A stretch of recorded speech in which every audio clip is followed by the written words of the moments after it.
going on, guys? This is Berz. Got a knife review for you here, and we got the cold Steel Recon 1. Now, what kind of knife is this? Well, this is a pretty heavy duty knife. Now, if you don't mind weight, you can carry this. Let me just roll in here the Spyderco Military. This was my everyday carry for a very long time, and it's good stuff. Now, why did I switch? Why did I switch my everyday carry to this knife? Well, there's a few reasons. Number one, the lock. The liner lock compared to this cold steel triad lock is inferior.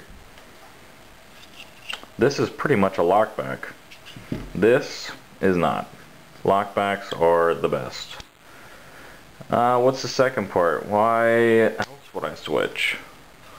Well, the blade steel. Here we got some S30V, which is a pain in the butt. Takes forever to sharpen. Maybe you got the Spyderco ceramic rods, which I don't. Maybe it's easier, but on a stone and a Hunter, pain in the butt to sharpen. The AUS-8 steel on this one, not so much. Very easy to sharpen. And honestly, another part that I came to find once I got the cold steel Recon 1 is the G10. The G10 texturing on this cold steel is far superior to what is on the Spyderco Military.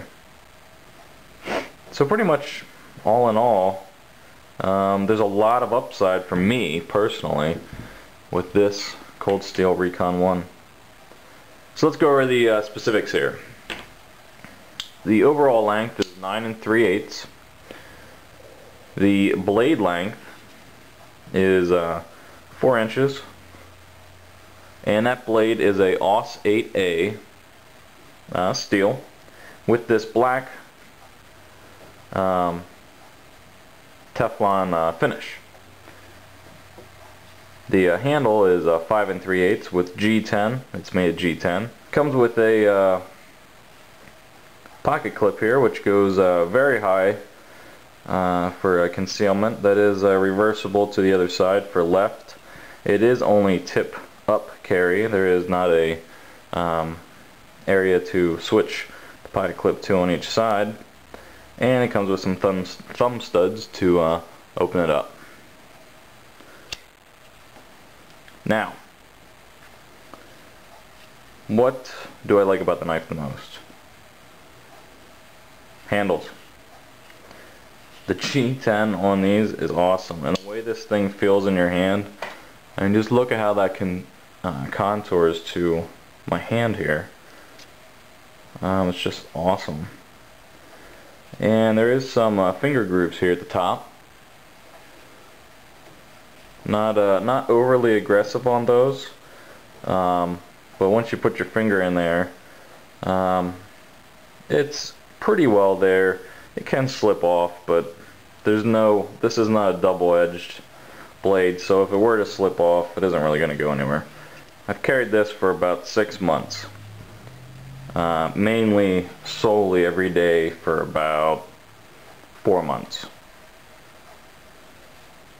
This blade has proved to be very, very sharp, very, very durable, and very, very strong. If you want a blade to pretty much do anything you want, this is one you want to consider. If you're looking to dig into something and pry, just basically cut, if you're looking for just something to cut cardboard with, this is the one for you. If you like a little bit of a heavier blade, as this is coming in at 5.3 ounces.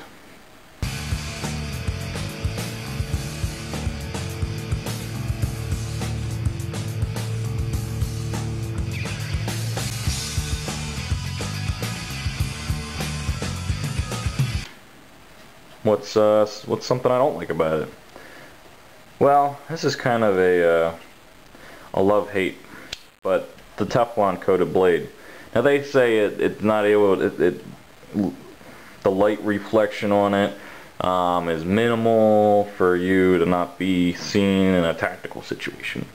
But as you can see here, compared to the Spyderco militaries, it's very much shinier than the military.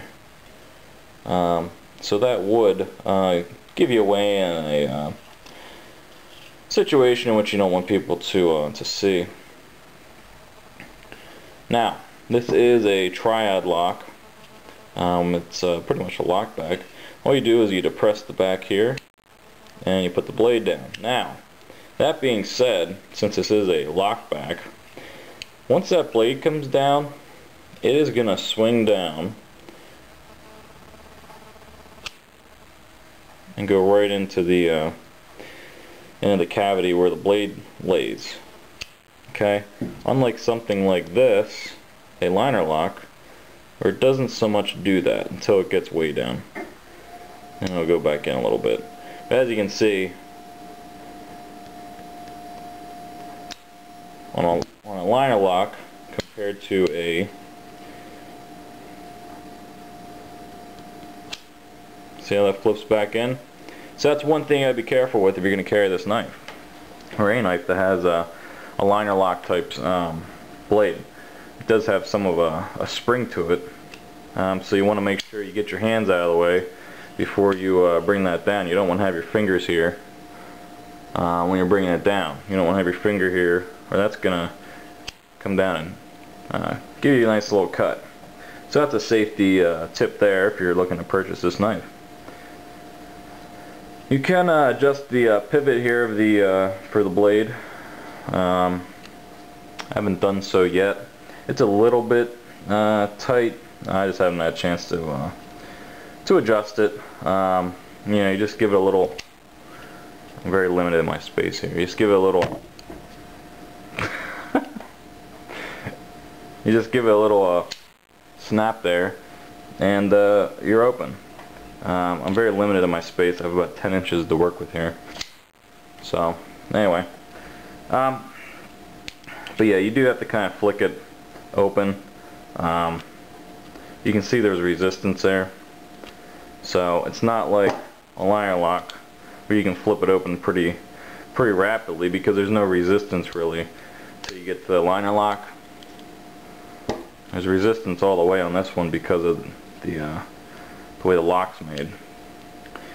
So it is going to be not as quick opening compared to a liner lock, or definitely an assisted opening blade. What do we got with the different types that you can get? Well, the first type that you can get is just a standard clip point, plain edge. Second type is you can get half with the serrations on half, and just a standard blade on the rest. And the other is a Tano point plain edge, and a Tano 50-50 with 50 of it serrated, 50 of it not. The blade itself, the way it's created, the edge and I guess the belly to the knife here creates very easy slashing or cutting ability. As you can see on the thickness here, it's a pretty thick knife all the way down, pretty much to the tip. Let me get a closer angle of that here.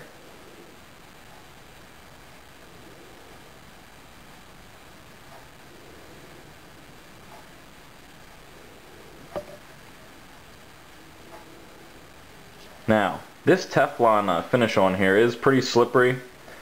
And that's good when you're cutting, as it'll act like, I'll say it says on the website like a lubricant, but I mean it'll act more slippery than another type of blade coating, because I mean it's very slippery. So if you're cutting into something, it's only going to assist you to have this type of slippery finish. Now, like all finishes, this will come off, and mine actually has in certain areas, just due to wear, and that's normal. There's no coating out there that you can put on a blade that's just going to stick on there forever. So expect, no matter what knife you get, coating's going to come off if you're going to use it hard. Now, how's the lockup on this? Well, as you can hear, pretty good, pretty good. I had no issues with that. This lock is proven, and you can see it on the Cold Steel website, to just rock. I mean, they torture test this lock like crazy, and all their stuff pretty much. I mean, they put it out there that, hey, this is what our stuff can do, and they're pretty good about that. But as you can hear, that locks up very nicely. I mean, especially if you have like a somebody's trying to kick your butt when they whip out a knife or something. You got to pull this out in defense, and they hear, "Let's go." They're not gonna want to mess with something that sounds like this. It's very loud, but good. You can get these for around $50 to $60, depending on where you get them online. I purchased mine in that range from Amazon.com, if memory serves me right.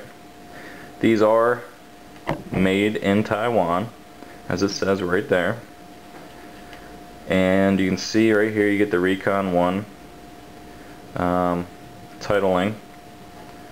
And that's pretty much it for this review. If you guys got any questions or anything, let me know. But until next time, later.